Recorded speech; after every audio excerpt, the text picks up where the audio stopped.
Fake वसीयत के कागज़ बनाकर करोड़ों की संपत्ति लूटने की कोशिश करने वाले कुछ लोगों को क्राइम ब्रांच ने बुक किया है। क्राइम ब्रांच जम्मू ने तीन लोगों के खिलाफ एफआईआर लगाई है, जिनमें विकास शर्मा जो कि लेट मुंशी राम के बेटे हैं, रिहाड़ी के रहने वाले हैं, उसके अलावा अजय सलगोत्रा जो कि बख्शीनगर जम्मू के रहने वाले हैं, और करण सिंह बंदरयाल जो कि छन्नी रामा जम्मू के रहने वाले हैं।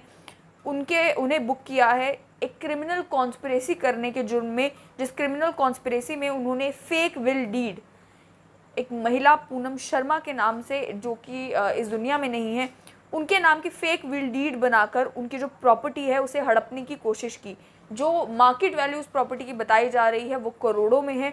और एक रिटन कंप्लेंट अरुण शर्मा जो कि बेटे थे श्री पीके शर्मा के, उन्होंने जुडिशियल मजिस्ट्रेट के सामने एक रिटन कंप्लेंट फाइल की, जिस कंप्लेंट के चलते जो विल डीड है उसकी जब वेरिफिकेशन हुई, उसे एक्सपर्ट ओपिनियन के लिए भेजा गया और कंपैरिजन किया गया सिग्नेचर्स का। एफएसएल जम्मू ने ये चेक किया कि नॉर्मली सिग्नेचर्स जिस तरीके से लोग करते हैं उसमें कुछ नुआंसेस हर एक के अलग से होते हैं। कोई टी अलग तरीके से लिखता है तो कोई ऐसा अलग तरीके से लिखता है। सिग्नेचर में वो चीज़ एग्जैक्टली कॉपी कर पाना एक बहुत ही मुश्किल काम है। ऐसे में जब जो विल डीड है उसकी एग्जामिनेशन हुई तो एग्जामिनेशन में पता ये चला कि जो सिग्नेचर किए गए हैं वो एक जैसे नहीं हैं।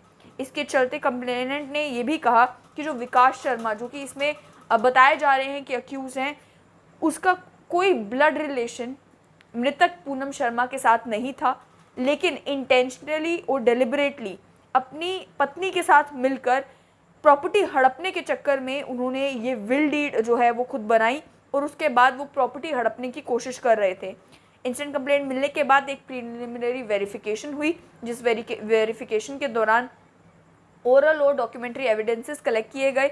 इन एविडेंसेस की कलेक्शन के बाद ये क्राइम ब्रांच का कहना है कि प्रीमा फेसी ये पता चलता है कि सस्पेक्ट्स अंडर सेक्शन 420, 465, 468, 471 और 120 बी आरपीसी के तहत ऑफेंसेस इन्होंने कमिट किए हैं और इसके चलते एक formal case police station crime branch Jammu में रजिस्टर कर दिया गया है और इन डेप्थ इन्वेस्टिगेशन इस मामले की भी होगी।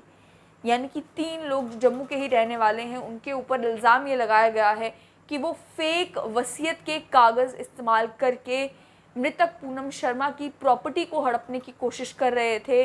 फैमिली इन्वॉल्व हुई। जब उसे चैलेंज किया गया उस विल डीड को, तो जुडिशियल मजिस्ट्रेट के कहने पर जब वेरिफिकेशन हुई, सिग्नेचर्स चेक किए गए, तो मालूम चला कि वो जो विल डीड थी, वो जो वसीयत के कागज़ थे, वो कागज़ फेक थे और इसके चलते एक फॉर्मल कंप्लेंट रजिस्टर कर दी गई है। इस तरीके के कई सारे केसेस सामने आ रहे हैं। आए दिन खबर यह मिलती है कि फेक डॉक्यूमेंट्स का इस्तेमाल किया जा रहा है, रिक्रूटमेंट के लिए फेक डॉक्यूमेंट्स का इस्तेमाल किया जा रहा है, प्रॉपर्टी हड़पने के लिए और फेक डॉक्यूमेंट्स बनाए जा रहे हैं और कई मामलों के लिए इसकी वेरिफिकेशन बहुत ज़्यादा ज़रूरी है। सरकारी मामलों में भी देखने को ये मिलता है, कई बार ये तो एक निजी मामला था जिसकी खबर सामने आई है, लेकिन सरकारी मामलों में भी देखने को मिलता है कि कई बार वो लोग जो लोग प्रॉपर चैनल से रिक्रूट नहीं होते बल्कि फेक लेटर ऑफ अपॉइंटमेंट की बुनियाद पर और कई बार तो एक ट्रांसफ़र लेटर की बुनियाद पर वो सालों साल नौकरी करते रहते हैं। उसके बाद पता चलता है कि उन्हें तो कभी रिक्रूट किया ही नहीं गया था।